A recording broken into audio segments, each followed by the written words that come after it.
वो घर श्मशान है जिसमें प्रभु चर्चा न हो। आज का मानव इतना व्यस्त है कि चाह कर भी भजन के लिए समय नहीं निकाल पाता। ऐसी परिस्थिति में गीता का संदेश कर्ण कुहरों तक पहुंच भर जाए तो परम श्रेय और समृद्धि के संस्कारों का बीजारोपण हो जाता है। भगवान की वाणी के इन कैसेटों से दिन भर उस परम प्रभु का स्मरण बना रहेगा और यही भजन की आधारशिला है।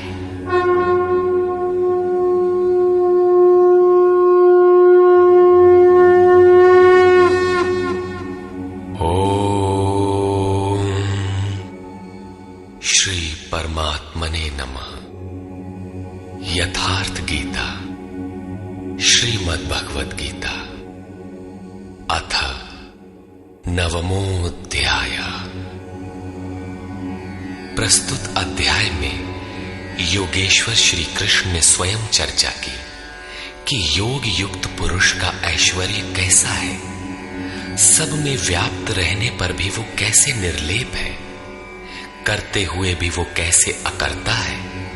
उस पुरुष के स्वभाव एवं प्रभाव पर प्रकाश डाला। योग को आचरण में ढालने पर आने वाले देवतादिक विघ्नों से सतर्क किया और उस पुरुष के शरण होने पर बल दिया। श्री भगवान उवाच।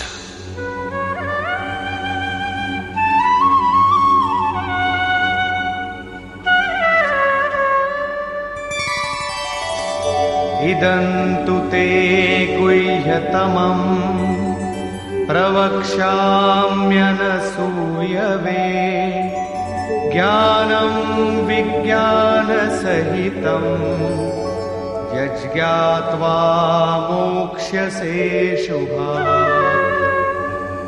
योगेश्वर श्री कृष्ण ने कहा, अर्जुन, असूया अर्थात डाह, ईर्ष्या रहित तेरे लिए मैं इस परम गोपनीय ज्ञान को विज्ञान सहित कहूंगा, अर्थात प्राप्ति के पश्चात महापुरुष की रहनी के साथ कहूंगा कि कैसे वो महापुरुष सर्वत्र एक साथ कर्म करता है, कैसे वो जागृति प्रदान करता है, रथी बनकर आत्मा के साथ कैसे सदैव रहता है। यत् ज्ञात्वा, जिसे साक्षात जानकर तू दुख रूपी संसार से मुक्त हो जाएगा। वो ज्ञान कैसा है, इस पर कहते हैं, राजविद्या राजगुह्यं पवित्रमिदमुत्तमम् प्रत्यक्षावगमं धर्म्यं सुसुखं कर्तुमव्ययम्।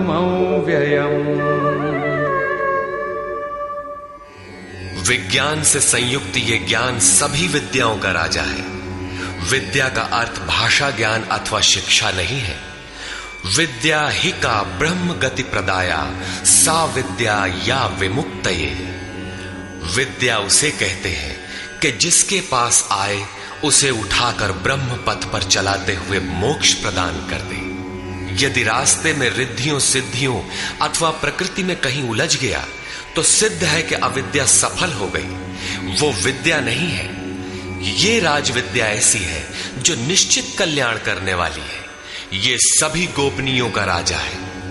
अविद्या और विद्या के अवगुंठन का अनावरण होने पर योग युक्तता के पश्चात ही इससे मिलन होता है।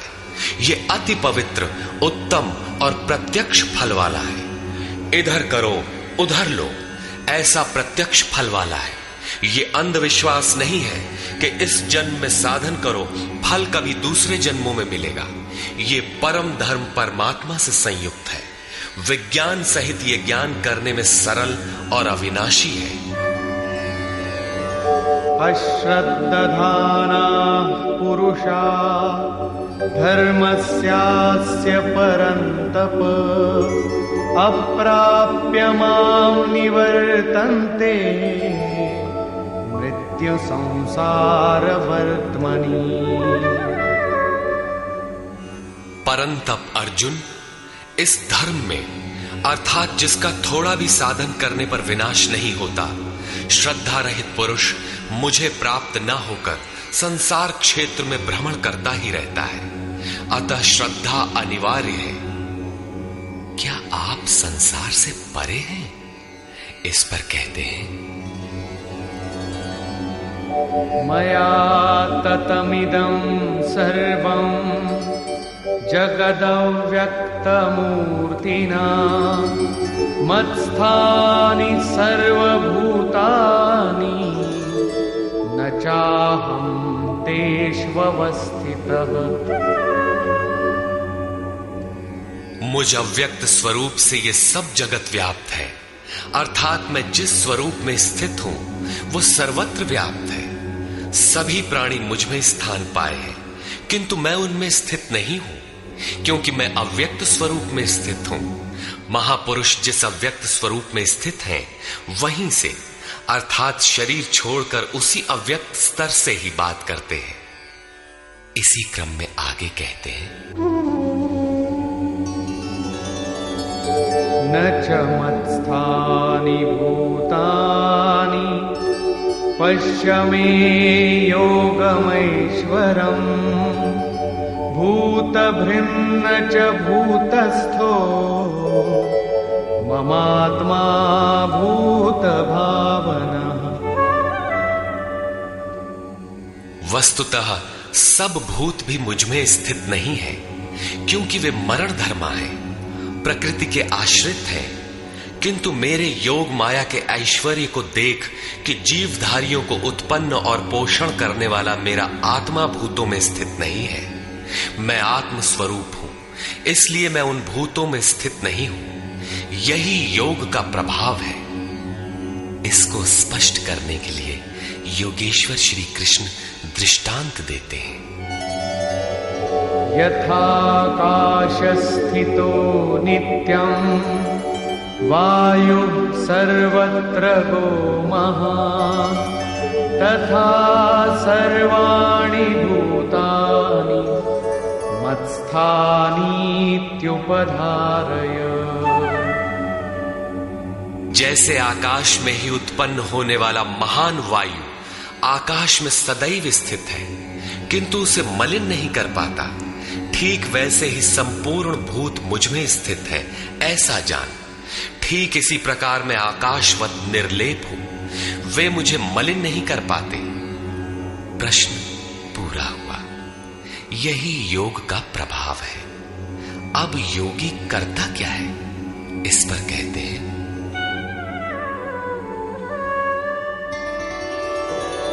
सर्वभूतानि कौन्तेय प्रकृतिं यान्ति मामिकाम् कल्पक्षये पुनस्तानि कल्पादौ विसृजाम्यहम्।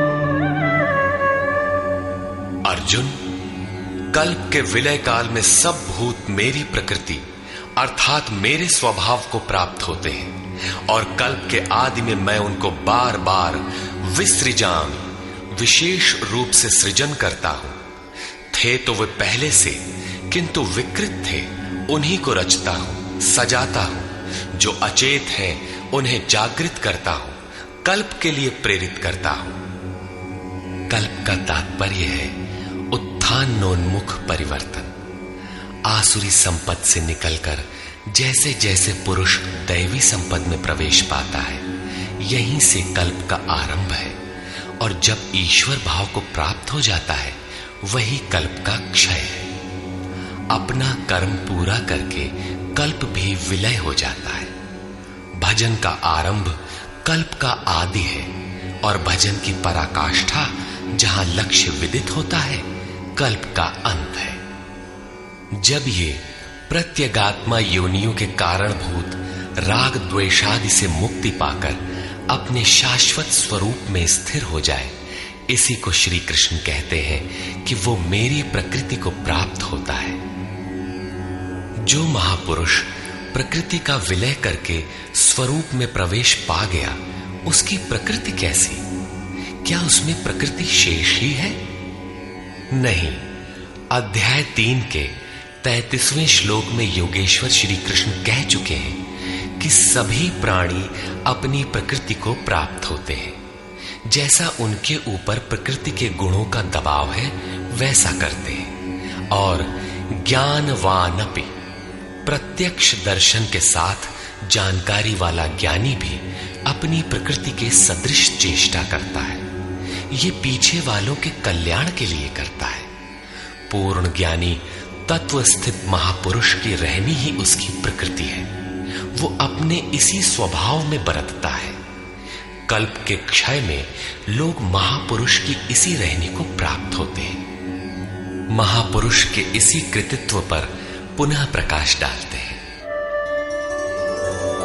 प्रकृतिं स्वामवष्टभ्य विसृजामि पुनः पुनः भूतग्राममिमं कृत्स्नम् अवशं प्रकृतेर्वशात्।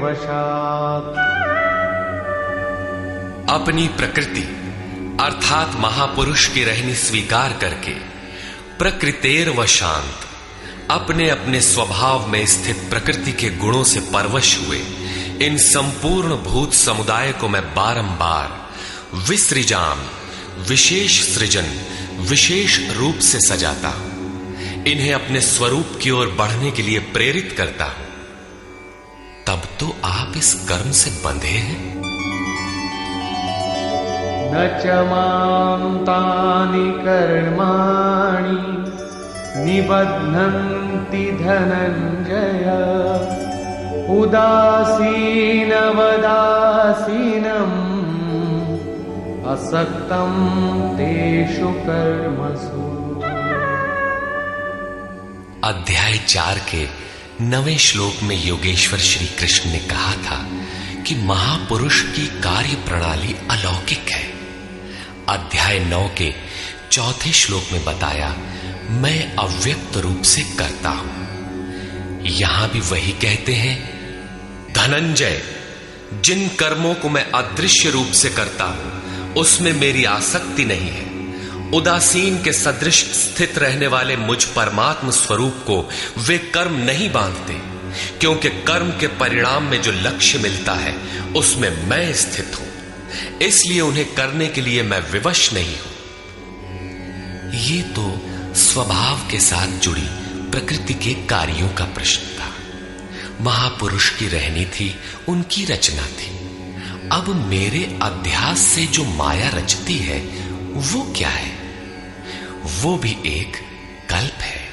मयाध्यक्षेण प्रकृतिः सूयते सचराचरम् हेतुनानेन कौन्तेय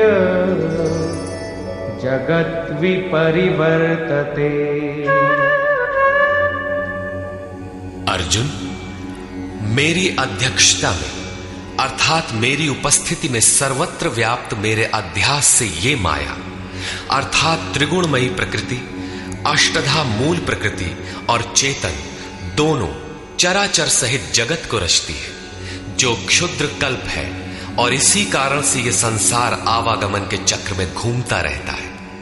प्रकृति का यह क्षुद्र कल्प जिसमें काल का परिवर्तन है, मेरे अध्यास से प्रकृति ही करती है, मैं नहीं करता।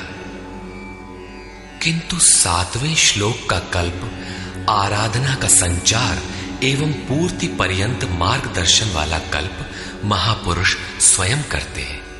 एक स्थान पर वे स्वयं करता है जहां वे विशेष रूप से सृजन करते हैं। यहां कर्ता प्रकृति है, जो केवल मेरे आभास से ये क्षणिक परिवर्तन करती है, जिसमें शरीरों का परिवर्तन, काल परिवर्तन, युग परिवर्तन इत्यादि आते हैं। ऐसा व्याप्त प्रभाव होने पर भी मूढ़ लोग मुझे नहीं जानते। यथा अवजानन्ति मां मूढ़ा मानुषीं तनुमाश्रितम् परं भावमजानन्तो मम भूतमहेश्वरम्। संपूर्ण भूतों के महान ईश्वर रूप मेरे परम भाव को न जानने वाले मूढ़ लोग मुझे मनुष्य शरीर के आधार वाला और तुच्छ समझते हैं। संपूर्ण प्राणियों के ईश्वरों का भी जो महान ईश्वर है उस परम भाव में मैं स्थित हूं, किंतु हूं मनुष्य शरीरधारी। मूढ़ लोग इसे नहीं जानते, वे मुझे मनुष्य कहकर संबोधित करते हैं। उनका दोष भी क्या है? जब वे दृष्टिपात करते हैं तो महापुरुष का शरीर ही तो दिखाई पड़ता है। कैसे वे समझे कि आप महान ईश्वर भाव में स्थित हैं? वे क्यों नहीं देख पाते? इस पर कहते हैं, मोघाशा मोघ कर्माणो मोघ ज्ञाना विचेतसः राक्षसीमासुरीं चैव प्रकृतिं मोहिनीं श्रिताः। वे वृथा आशा अर्थात जो कभी पूर्ण न हो ऐसी आशा, वृथा कर्म अर्थात बंधनकारी कर्म, वृथा ज्ञान अर्थात जो वस्तुतः अज्ञान है, विचेतसः विशेष रूप से अचेत हुए राक्षसों और असुरों के से मोहित होने वाले स्वभाव को धारण किए होते हैं, अर्थात आसुरी स्वभाव वाले होते हैं। इसलिए मनुष्य समझते हैं असुर और राक्षस मन का एक स्वभाव है, न कि कोई जाति या योनि। आसुरी स्वभाव वाले मुझे नहीं जान पाते, किंतु महात्मा जन मुझे जानते और भजते हैं। महात्मानस्तु मां पार्थ दैवीं प्रकृतिमाश्रिताः भजन्त्यनन्यमनसो ज्ञात्वा भूतादिमौ व्ययम्। हे पार्थ, परंतु दैवी प्रकृति अर्थात दैवी संपत्ति के आश्रित हुए महात्मा जन मुझे सब भूतों का आदिकरण अव्यक्त और अक्षर जानकर अनन्य मन से अर्थात मन के अंतराल में किसी अन्य को स्थान न देकर केवल मुझ में श्रद्धा रखकर निरंतर मुझे भजते हैं। किस प्रकार भजते हैं? इस पर कहते हैं, सततं कीर्तयन्तो मां यतन्तश्च दृढव्रताः नमस्यन्तश्च मां भक्त्या नित्ययुक्ता उपासते। वे निरंतर चिंतन के व्रत में अचल रहते हुए मेरे गुणों का चिंतन करते हैं, प्राप्ति के यत्न करते हैं और मुझे बारंबार नमस्कार करते हुए सदैव मुझसे संयुक्त होकर अनन्य भक्ति से मुझे उपासते हैं, अविरल लगे रहते हैं। कौन सी उपासना करते हैं? कैसा है ये कीर्ति ज्ञान? कोई दूसरी उपासना नहीं, वरन वही यज्ञ जिसे विस्तार से बता आए हैं, उसी आराधना को यहां संक्षेप में योगेश्वर श्री कृष्ण दोहरा रहे हैं। ज्ञानयज्ञेन चाप्यन्ये यजन्तो मामुपासते एकत्वेन पृथक्त्वेन बहुधा विश्वतो मुखम्। उनमें से कोई तो मुझ सर्वव्याप्त विराट परमात्मा को ज्ञान यज्ञ द्वारा यजन करते हैं, अर्थात अपनी लाभ हानि और शक्ति को समझकर इसी नियत कर्म यज्ञ में प्रवृत्त होते हैं। कुछ एकत्व भाव से मेरी उपासना करते हैं कि मुझे इसी में एक होना है, और दूसरे सब कुछ मुझे अलग रखकर मुझे समर्पण करके निष्काम सेवा भाव से मुझे उपासते हैं तथा बहुत प्रकार से उपासते हैं, क्योंकि एक ही यज्ञ के ये सभी ऊंचे नीचे स्तर हैं। यज्ञ का आरंभ सेवा से ही होता है, किंतु उसका अनुष्ठान होता कैसे है? योगेश्वर श्री कृष्ण कहते हैं, यज्ञ मैं करता हूं। यदि महापुरुष रथी न हो तो यज्ञ पार नहीं लगेगा। उन्हीं के निर्देशन में साधक समझ पाता है कि अब वो किस स्तर पर है, कहां तक पहुंच सका है। वस्तुतः यज्ञकर्ता कौन है? इस पर योगेश्वर श्री कृष्ण कहते हैं,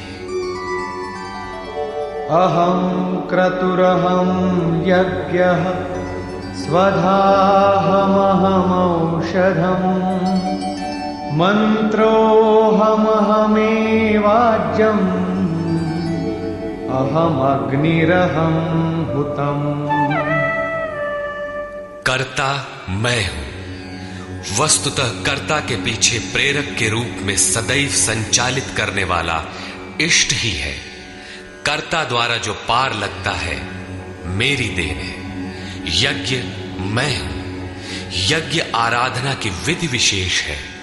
पूर्ति काल में यज्ञ जिसका सृजन करता है उस अमृत का पान करने वाला पुरुष सनातन ब्रह्म में प्रवेश पा जाता है। स्वधा मैं हूं अर्थात अतीत के अनंत संस्कारों का विलय करना, उन्हें तृप्त कर देना मेरी देन है। भवरोग को मिटाने वाली औषधि मैं हूं। मुझे पाकर लोग इस रोग से निवृत्त हो जाते हैं। मंत्र मैं हूं। मन को श्वास के अंतराल में निरोध करना मेरी देन है।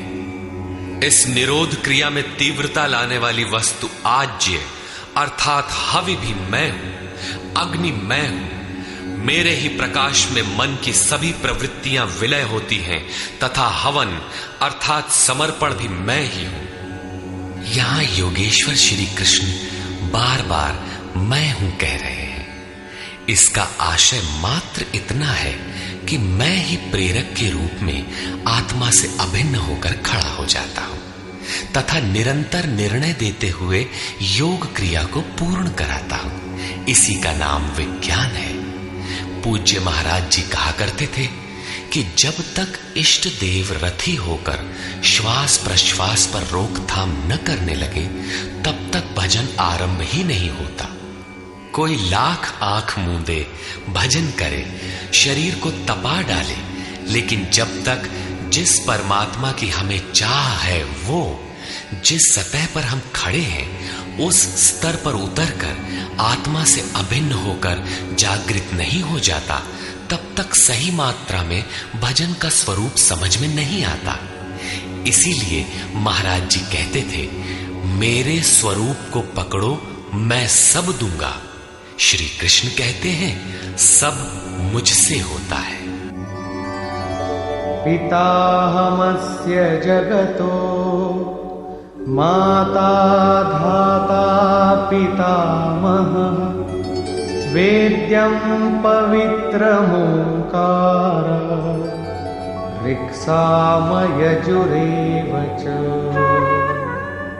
अर्जुन, मैं ही संपूर्ण जगत का धाता अर्थात धारण करने वाला, पिता अर्थात पालन करने वाला, माता अर्थात उत्पन्न करने वाला, पितामह अर्थात मूल उद्गम हूं जिसमें सभी प्रवेश पाते हैं और जानने योग्य पवित्र ओंकार अर्थात जो अहम आकारः इति ओंकारः वो परमात्मा मेरे स्वरूप में है।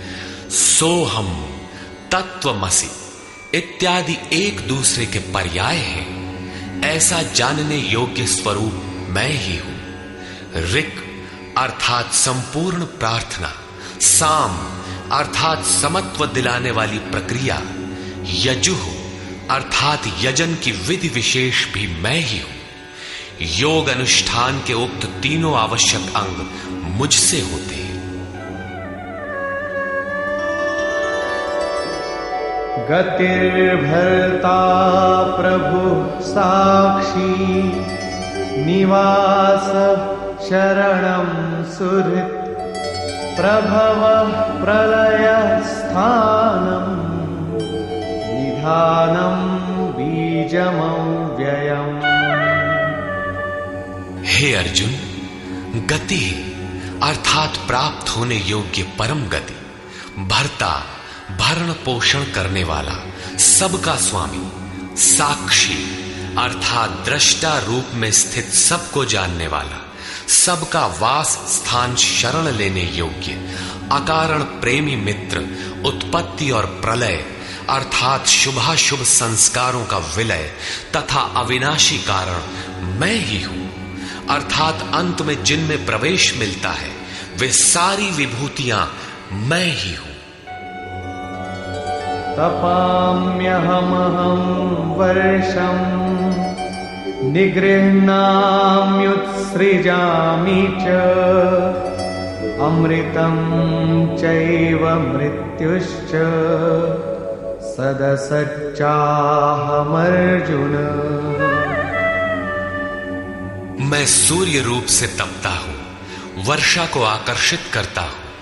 मृत्यु से परे अमृतत्व तथा मृत्यु, सत और असत सब कुछ मैं ही हूं। अर्थात जो परम प्रकाश प्रदान करता है वो सूर्य मैं ही हूं। कभी कभी भजने वाले मुझे असत भी मान बैठते हैं, वे मृत्यु को प्राप्त होते हैं। इस प्रकार कहते हैं, त्रैविद्या मां सोमपाः पूतपापाः यज्ञैरिष्ट्वा स्वर्गतिं प्रार्थयन्ते ते पुण्यमासाद्य सुरेन्द्रलोकम् अश्नन्ति दिव्यान् दिवि देवभोगान्।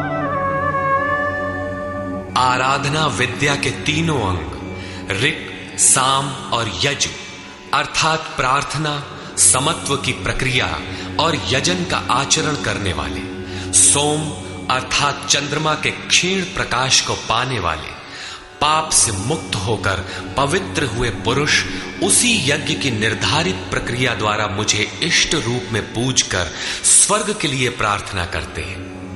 यही असत की कामना है जिससे वे मृत्यु को प्राप्त होते हैं, उनका पुनर्जन्म होता है। जैसा पिछले श्लोक में योगेश्वर ने बताया, वे पूजते मुझे ही हैं, उसी निर्धारित विधि से पूजते हैं, किंतु बदले में स्वर्ग की याचना करते हैं। वे पुरुष अपने पुण्य के फल स्वरूप इंद्रलोक को प्राप्त होकर स्वर्ग में देवताओं के दिव्य भोग भोगते हैं, अर्थात ये भोग भी मैं ही देता हूं। ते तं भुक्त्वा स्वर्गलोकं विशालम् क्षीणे पुण्ये मर्त्यलोकं विशन्ति एवं त्रयी धर्ममनुप्रपन्ना गतागतं कामकामा लभन्ते। वे उस विशाल स्वर्ग को भोग कर पुण्य क्षीण होने पर मृत्युलोक अर्थात जन्म मृत्यु को प्राप्त होते हैं। इस प्रकार त्रयी धर्मम प्रार्थना, समत्व एवं यजन की तीनों विधियों से एक ही यज्ञ का अनुष्ठान करने वाले मेरे शरण हुए भी कामना वाले पुरुष बारंबार जाने आने को अर्थात पुनर्जन्म को प्राप्त होते हैं। अतः किसी प्रकार की कामना नहीं करनी चाहिए। जो कामना नहीं करते उन्हें क्या मिलता है? अनन्याश्चिन्तयन्तो मां ये जनाः पर्युपासते तेषां नित्याभियुक्तानां योगक्षेमं वहाम्यहम्। अनन्य भाव से मुझ में स्थित भक्तजन मुझ परमात्म स्वरूप का निरंतर चिंतन करते हैं। पर्युपासते लेश मात्र भी त्रुटि न रखकर मुझे उपासते हैं। उन नित्य एक ही भाव से संयुक्त हुए पुरुषों का योगक्षेम मैं स्वयं वहन करता हूं, अर्थात उनके योग की सुरक्षा की सारी जिम्मेदारी मैं अपने हाथ में लेता हूं। इतना होने पर भी लोग अन्य देवताओं को भजते हैं। येऽप्यन्य देवता भक्ता यजन्ते श्रद्धयान्विता तेऽपि मामेव कौन्तेय यजन्त्य विधिपूर्वकम्। कौन्तेय, श्रद्धा से युक्त हुए जो भक्त दूसरे दूसरे देवताओं को पूजते हैं वे भी मुझे ही पूजते हैं, किंतु उनका वो पूजना अविधि पूर्वक है। मेरी प्राप्ति की विधि से रहित है। यहां योगेश्वर श्री कृष्ण ने दूसरी बार देवताओं के प्रकरण को लिया है। सर्वप्रथम अध्याय 7 के 20वें से 23वें श्लोक तक उन्होंने कहा, अर्जुन, कामनाओं द्वारा जिनके ज्ञान का अपहरण कर लिया गया है, ऐसे मूढ़ बुद्धि पुरुष अन्य देवताओं की पूजा करते हैं, और जहां पूजा करते हैं वहां देवता नाम की सक्षम सत्ता तो है नहीं, परंतु पीपल, पत्थर, भूत, भवानी अथवा अन्यत्र जहां उनकी श्रद्धा झुक जाती है वहां कोई देवता नहीं है। मैं ही सर्वत्र हूं। उस स्थान पर मैं ही खड़ा होकर उनकी देव श्रद्धा को उन स्थानों पर स्थिर करता हूं। मैं ही फल का विधान करता हूं, फल देता हूं। फल निश्चित मिलता है, किंतु उनका फल नाशवान है। आज है तो कल भोगने में आ जाएगा, नष्ट हो जाएगा, जबकि मेरा भक्त नष्ट नहीं होता। अतः वे मूढ़ बुद्धि जिनके ज्ञान का अपहरण हो गया है वही अन्य देवता की पूजा करते हैं। प्रस्तुत अध्याय 9 के 23 से 25वें श्लोक तक योगेश्वर श्री कृष्ण पुनः दोहराते हैं, अर्जुन, जो श्रद्धा से अन्य अन्य देवताओं को पूजते हैं वे मुझे ही पूजते हैं, किंतु अविधि पूर्वक है। अब प्रश्न उठता है कि जब वे भी प्रकारांतर से आपको ही पूजते हैं और फल भी मिलता ही है, तो दोष क्या है? अहम ही सर्वयज्ञानां भोक्ता च प्रभुरेव च न तु मामभिजानन्ति तत्त्वेनातश्च वन्ति ते। संपूर्ण यज्ञों का भोक्ता अर्थात यज्ञ जिसमें विलय होते हैं, यज्ञ के परिणाम में जो मिलता है वो मैं हूं और स्वामी भी मैं ही हूं, परंतु वे मुझे तत्व से भली प्रकार नहीं जानते, इसलिए च्यवंती गिरते हैं, अर्थात वे कभी अन्य देवताओं में गिरते हैं और तत्व से जब तक नहीं जानते तब तक कामनाओं से भी गिरते हैं। उनकी गति क्या है? यान्ति देवव्रता देवान् पितॄन् यान्ति पितृव्रता भूतानि यान्ति भूतेजा यान्ति मद्याजिनोऽपि माम्। अर्जुन, देवताओं को पूजने वाले देवताओं को प्राप्त होते हैं। देवता हैं तो परिवर्तित सत्ता, वे अपने सदकर्मानुसार जीवन व्यतीत करते हैं।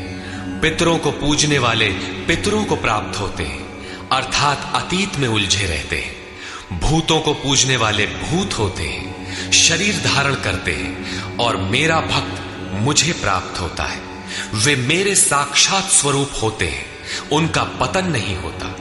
इतना ही नहीं, मेरी पूजा का विधान भी सरल है। पत्रं पुष्पं फलं तोयं यो मे भक्त्या प्रयच्छति तदहं भक्त्युपहृतम् अश्नामि प्रयतात्मनः। भक्ति का आरंभ यहीं से है कि पत्र, पुष्प, फल, जल इत्यादि जो कोई मुझे भक्ति पूर्वक अर्पित करता है, मन से प्रयत्न करने वाले उस भक्त का वो सब मैं खाता हूं, अर्थात स्वीकार करता हूं। इसलिए यत्करोषि यदश्नासि यज्जुहोषि ददासि यत्तपस्यसि कौन्तेय तत्कुरुष्व मदर्पणम्। अर्जुन, तू जो कर्म अर्थात यथार्थ कर्म करता है, जो खाता है, जो हवन करता है, समर्पण करता है, दान देता है, मन सहित इंद्रियों को जो मेरे अनुरूप तपाता है, वो सब मुझे अर्पण कर, अर्थात मेरे प्रति समर्पित होकर ये सब कर। समर्पण करने से योग के क्षेत्र की जिम्मेदारी मैं ले लूंगा।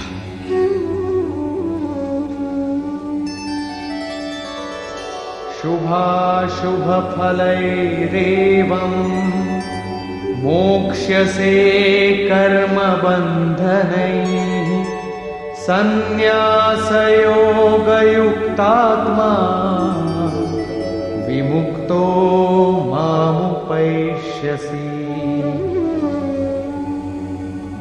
इस प्रकार सर्वस्व के न्यास संन्यास योग से युक्त हुआ तू शुभाशुभ फलदाता कर्मों के बंधन से मुक्त होकर मुझे प्राप्त होगा।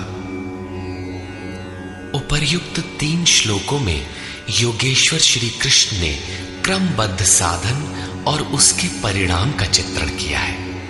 पहले पत्र पुष्प फल जल का पूर्ण श्रद्धा से अर्पण, दूसरे समर्पित होकर कर्म का आचरण और तीसरे पूर्ण समर्पण के साथ सर्वस्व का त्याग। इनके द्वारा कर्म बंधन से विमुक्त अर्थात विशेष रूप से मुक्त हो जाएगा। मुक्ति से मिलेगा क्या? बताया मुझे प्राप्त होगा। यहां मुक्ति और प्राप्ति एक दूसरे के पूरक है। आपकी प्राप्ति ही मुक्ति है, तो उससे लाभ इस पर कहते हैं समोहं सर्वभूतेषु न मे द्वेषोऽस्ति न प्रियः ये भजन्ति तु मां भक्त्या मयि ते तेषु चाप्यहम्। सृष्टि में न मेरा कोई प्रिय है और न अप्रिय है, किंतु जो अनन्य भक्त है वो मुझ में है और मैं उसमें हूं। यही मेरा एकमात्र रिश्ता है, उसमें परिपूर्ण हो जाता हूं। मुझ में और उसमें कोई अंतर नहीं रह जाता। तब तो बहुत भाग्यशाली लोग ही भजन करते होंगे। भजन करने का अधिकार किसे है? इस पर योगेश्वर श्री कृष्ण कहते हैं अपि चेत् सुदुराचारो भजते मामनन्यभाक् साधुरेव समन्तव्यः सम्यग् व्यवसितो हि सः। यदि अत्यंत दुराचारी भी अनन्य भाव से अर्थात अन्य धन न, मेरे सिवाय किसी अन्य वस्तु या देवता को न भजकर केवल मुझे ही निरंतर भजता है, वो साधु ही मानने योग्य है। अभी वो साधु हुआ नहीं है, किंतु उसके हो जाने में संदेह भी नहीं है, क्योंकि वो यथार्थ निश्चय से लग गया है। अतः भजन आप भी कर सकते हैं, बशर्ते कि आप मनुष्य हो, क्योंकि मनुष्य ही यथार्थ निश्चय वाला है। गीता पापियों का उद्धार करती है और वो पथिक क्षिप्रं भवति धर्मात्मा शश्वच्छान्तिं निगच्छति कौन्तेय प्रतिजानीहि न मे भक्तः प्रणश्यति। इस भजन के प्रभाव से वो दुराचारी भी शीघ्र ही धर्मात्मा हो जाता है, परम धर्म परमात्मा से संयुक्त हो जाता है तथा सदैव रहने वाली परम शांति को प्राप्त होता है। कौन्तेय, तो निश्चय पूर्वक सत्य जान कि मेरा भक्त कभी नष्ट नहीं होता। यदि एक जन्म में पार नहीं लगा तो अगले जन्मों में भी वही साधन करके शीघ्र ही परम शांति को प्राप्त होता है। अतः सदाचारी दुराचारी सभी को भजन करने का अधिकार है। इतना ही नहीं, अपितु मां हि पार्थ व्यपाश्रित्य येऽपि स्युः पापयोनयः स्त्रियो वैश्यास्तथा शूद्राः तेऽपि यान्ति परां गतिम्। पार्थ, स्त्री वैश्य शूद्रादि तथा जो कोई पाप योनि वाले भी हो, वे सभी मेरे आश्रित होकर परम गति को प्राप्त होते हैं। अतः ये गीता मनुष्य मात्र के लिए है। चाहे वो कुछ भी करता हो, कहीं भी पैदा हुआ हो, सबके लिए ये एक समान कल्याण का उपदेश करती है। गीता सार्वभौम है। पाप योनि।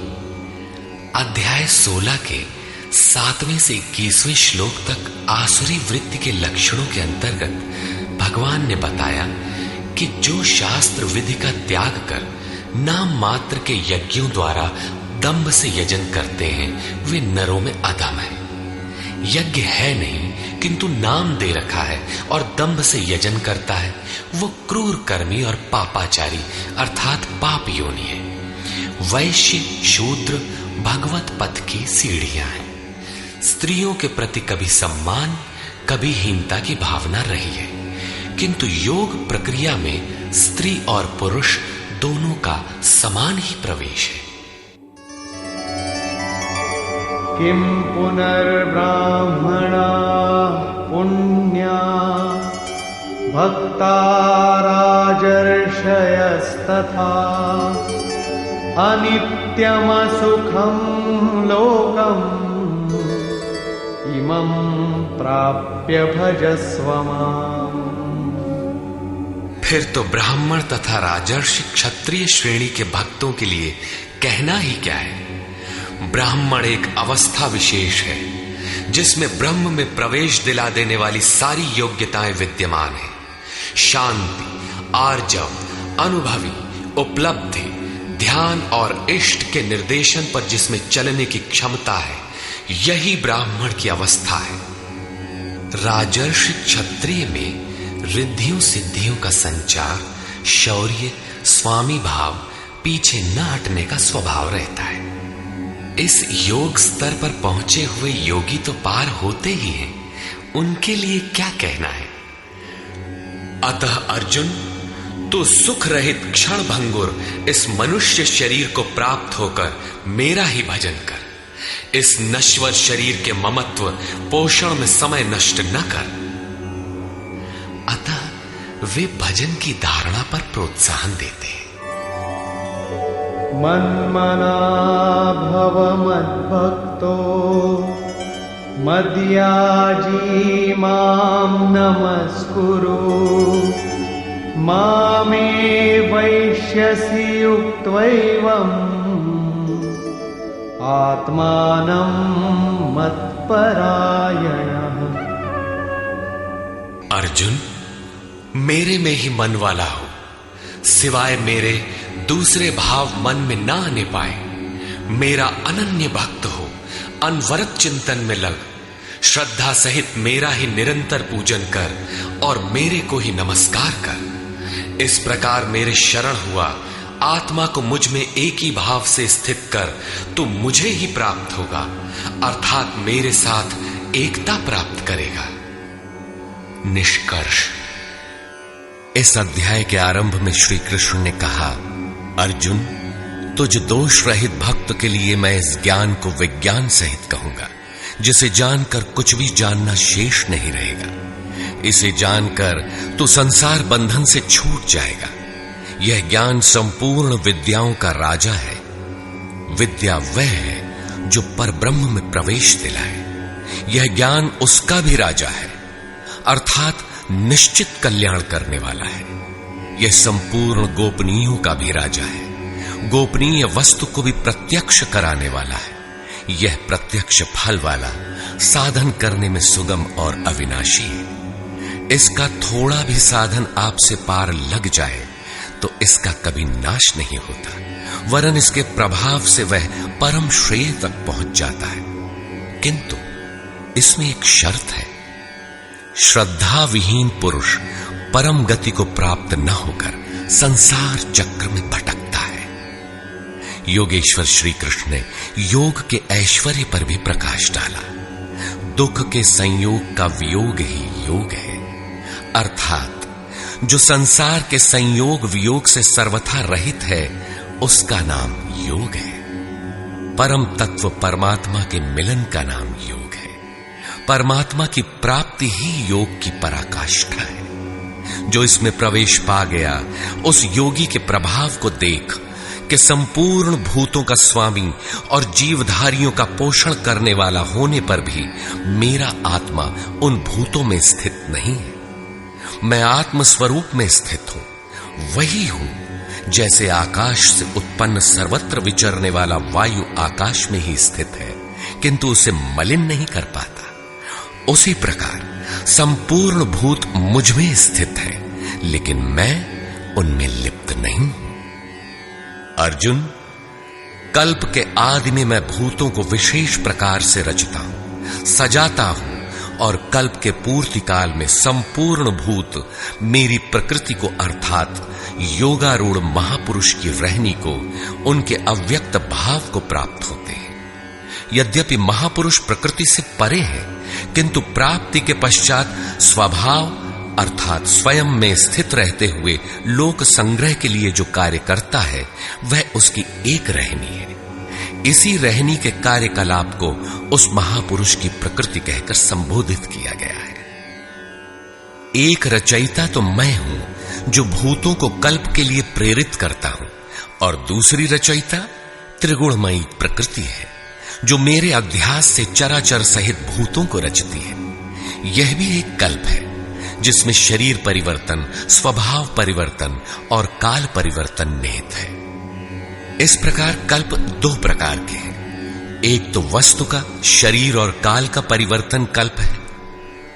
यह परिवर्तन प्रकृति ही मेरे आभास से करती है, किंतु इससे महान कल्प जो आत्मा को निर्मल स्वरूप प्रदान करता है, उसका श्रृंगार महापुरुष करते हैं। वे अचेत भूतों को सचेत करते हैं।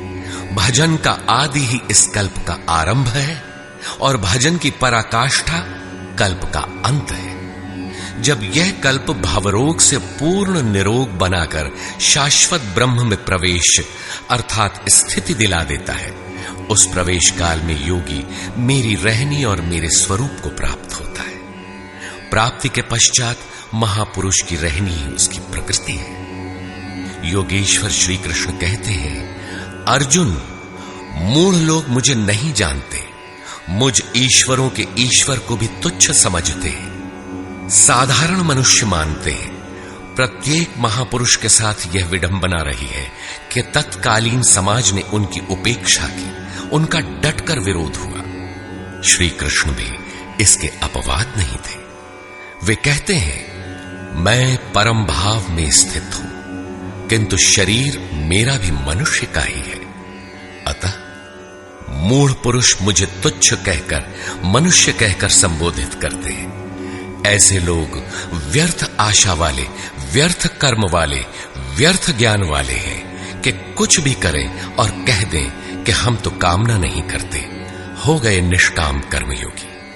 वे आसुरी स्वभाव वाले मुझे नहीं परख पाते, किंतु दैवी संपत्ति को प्राप्त जन अनन्य भाव से मेरा ध्यान करते हैं, मेरे गुणों का निरंतर चिंतन करते हैं। अनन्य उपासना अर्थात यज्ञार्थ कर्म के दो ही मार्ग हैं। पहला है ज्ञान मार्ग अर्थात अपने भरोसे, अपनी शक्ति को समझकर उसी नियत कर्म में प्रवृत्त होना, और दूसरी विधि स्वामी सेवक भावना की है, जिसमें सद्गुरु के प्रति समर्पित होकर वही कर्म किया जाता है। इन्हीं दो दृष्टियों से लोग मुझे उपासते हैं, किंतु उनके द्वारा जो पार लगता है वह यज्ञ, वह हवन, वह कर्ता, श्रद्धा और औषधि जिससे भावरोग की चिकित्सा होती है, मैं ही हूं। अंत में जो गति प्राप्त होती है वह गति भी मैं ही हूं। इसी यज्ञ को लोग त्रैविद्या, प्रार्थना, यजन और समत्व दिलाने वाली विधियों से संपादित करते हैं, किंतु बदले में स्वर्ग की कामना करते हैं। तो मैं स्वर्ग भी देता हूं। उसके स्वभाव से वे इंद्र पद प्राप्त कर लेते हैं, दीर्घ काल तक उसे भोगते हैं, किंतु पुण्य क्षीण होने पर वे पुनर्जन्म को प्राप्त होते हैं।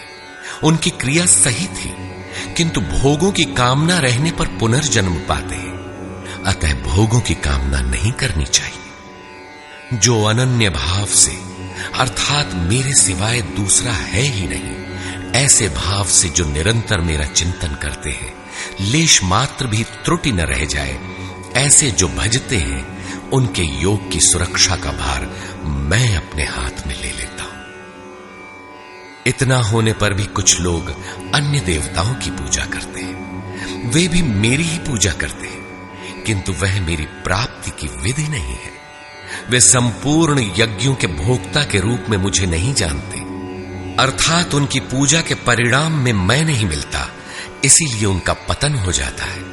वे देवता, भूत अथवा पितरों के कल्पित रूप में निवास करते हैं, जबकि मेरा भक्त साक्षात मुझ में निवास करता है, मेरा ही स्वरूप हो जाता है। योगेश्वर श्री कृष्ण ने इस यज्ञार्थ कर्म को अत्यंत सुगम बताया कि कोई फल फूल या जो भी श्रद्धा से देता है उसे मैं स्वीकार करता हूं। अतः अर्जुन, तू जो कुछ आराधना करता है मुझे समर्पित कर। जब सर्वस्व का न्यास हो जाएगा तब योग से युक्त हुआ तू कर्मों के बंधन से मुक्त हो जाएगा और वह मुक्ति मेरा ही स्वरूप है। दुनिया में सब प्राणी मेरे ही हैं, किसी भी प्राणी से न मुझे प्रेम है न द्वेष, मैं तटस्थ हूं। किंतु जो मेरा अनन्य भक्त है, मैं उसमें हूं, वो मुझ में है। अत्यंत दुराचारी जघन्यतम पापी ही कोई क्यों न हो, फिर भी अनन्य श्रद्धा भक्ति से मुझे भजता है तो वह साधु मानने योग्य है। उसका निश्चय स्थिर है तो वह शीघ्र ही परम से संयुक्त हो जाता है और सदा रहने वाली परम शांति को प्राप्त होता है। यहां श्री कृष्ण ने स्पष्ट किया कि धार्मिक कौन है। सृष्टि में जन्म लेने वाला कोई भी प्राणी अनन्य भाव से एक परमात्मा को भजता है, उसका चिंतन करता है तो वह शीघ्र ही धार्मिक हो जाता है। अतः धार्मिक वह है जो एक परमात्मा का सुमिरन करता है। अंत में आश्वासन देते हैं, अर्जुन, मेरा भक्त कभी नष्ट नहीं होता। कोई शूद्र हो, नीच हो, आदिवासी हो या अनादिवासी या कुछ भी नामधारी हो, पुरुष अथवा स्त्री हो अथवा पाप योनि तरियक योनि वाला भी जो हो, मेरी शरण होकर परम श्रेय को प्राप्त होता है। इसलिए अर्जुन, सुख रहित क्षण भंगुर किंतु दुर्लभ मनुष्य शरीर को पाकर मेरा भजन कर। फिर तो जो ब्रह्म में प्रवेश दिलाने वाली योग्यताओं से युक्त है, उस ब्राह्मण तथा जो राजर्षित्व के स्तर से भजने वाला है, ऐसे योगी के लिए कहना ही क्या है, वह तो पार ही है। अतः अर्जुन, निरंतर मुझ में मन वाला हो, निरंतर नमस्कार कर। इस प्रकार मेरी शरण में हुआ तू मुझे ही प्राप्त होगा, जहां से पीछे लौटकर नहीं आना पड़ता। प्रस्तुत अध्याय में उस विद्या पर प्रकाश डाला गया जिसे श्री कृष्ण स्वयं जागृत करते हैं। यह राज विद्या है जो एक बार जागृत होने पर निश्चित कल्याण करती है। अतः ओम तत्सदिति श्रीमद्भगवद गीता सूपनिषत्सु ब्रह्म विद्यायाम योग शास्त्रे श्री कृष्णार्जुन संवादे राज विद्या जागृति नाम नवमोऽध्यायः।